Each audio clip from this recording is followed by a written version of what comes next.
First, I want to make it clear I am speaking here tonight as a member of People Before Profit and solely on behalf of People Before Profit. And just to point out that apart from Sinn Féin, on the all-Ireland basis, we are the only other party that has elected members both north and south of the border.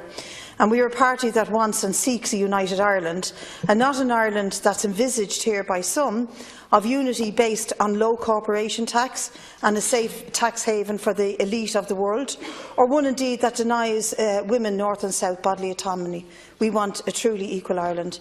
And so I want to start by saying I won't be joining a chorus of demands here for a deal, for the sake of a deal between the parties in the north to get Stormont back up and running, a deal for the sake of a deal that represents a demand for the resumption of a government that was mired in corruption with the Cash for Ash scandal, determined not to allow women have the right to choose, and with the largest party within it, the DUP, and their utterly reactionary politics, their contempt for the campaign for LGBT rights, their vitriolic hatred of the idea of a woman's right to choose, and opposition and contempt for marriage equality. And this isn't just about their attitude to social issues. They are not just right-wing on economic questions.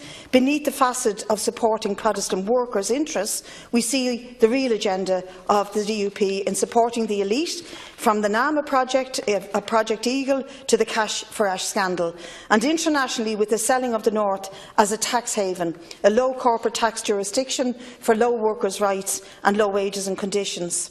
The DUP offers ordinary Protestants in the North absolutely nothing. They have supported a wage freeze in the public sector, and they have helped the Tories to hound people off the social welfare benefits. So yes, we agree that we want to see an Ireland north and south based on equality, but we go further than Sinn Féin on this. Our vision of equality in the case of the North will include the rights of the Irish language, naturally, and for Irish language speakers and the recognition of that right. That means funding and educational opportunities to speak and to learn the language. The silence here from the main parties of Fianna Fáil and Fine Gael on the reactionary attitude of the DUP speaks volumes for their phony republicanism and their phony commitment to the equality of both sides of the island. But our vision goes much further. It extends to wanting equality for women north and south who have to travel to England to avail of abortion. It extends to wanting to see the ending of the criminalisation of those women north and south, and in the case of the south facing a 14-year sentence, and in the case of the north facing a life imprisonment sentence. Those who claim to be committed to equality and yet want an administration that supports the current status quo on women's rights, the current status quo on LGBT rights, are showing contempt for the suffering and the hurt that these Victorian laws and the attitudes of them do to real men and women.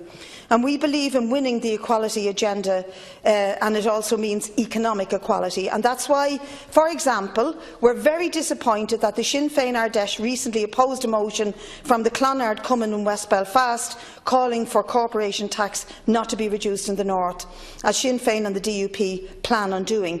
We cannot build an Ireland of equals by giving corporation handouts. We cannot build an Ireland of equals by supporting access to abortion in the South, as we did today in the case of Sinn Féin, albeit limited, and ignoring that right for women in the North. In relation to Brexit, again we see double standards, the phony concerns of many parties. Let's be clear. Brexit has been a competition between two rotten blocs. On the one hand, it's the Tories, who clearly haven't a clue about this country, and on the other hand, faced with the reality of the hard border, they know that it will not be accepted here, nor will their vision of the Tory Brexit that attacks European migrants be accepted. But on the other hand, we have used Brexit in these negotiations to sleepwalk this country into supporting PESCO, which will end Irish neutrality and incorporate us all into an EU imperial army. What is the use in calling for an end to a British Empire where the sun never set and the blood never dried, only to dissolve our sovereignty into an empire of the European Union? It should be clear to anyone who is paying attention that neither the Tories nor the EU have any interest in protecting the people of this island.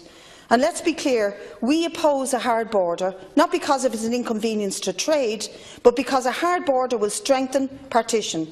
And we oppose partition because, as James Connolly said, that partition will lead to a carnival reaction north and south. And indeed, that's what the Magdalen Laundries have represented, what the Tune Babies have represented, and what the opposition to gay rights and women's rights in the north currently represents. But we intend to put our money where our mouth is and oppose a hard border in deeds and not just words. We'll campaign to make sure that this state does not cooperate in any form with a hard border, from customs officers to police, to any form of state support for a physical border that will mobilise to ensure physical presence is removed. We will also make sure that this government follows up on its own rhetoric. And Minister, you need to use your veto in Europe to stop any deal which sees a hard border, and we will insist with you that that deal should be put to a vote north and south.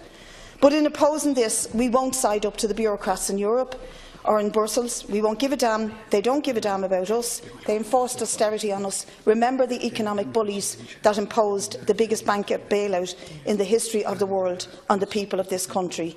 We will not be part of their EU army. We want a social Europe, a democratic Europe, a people's Europe, not a Europe beloved by some commentators that's about the needs of big business, that locks out refugees who drown in the Mediterranean, fleeing persecution and war, and are currently trapped in Libya in torture camps and slave camps.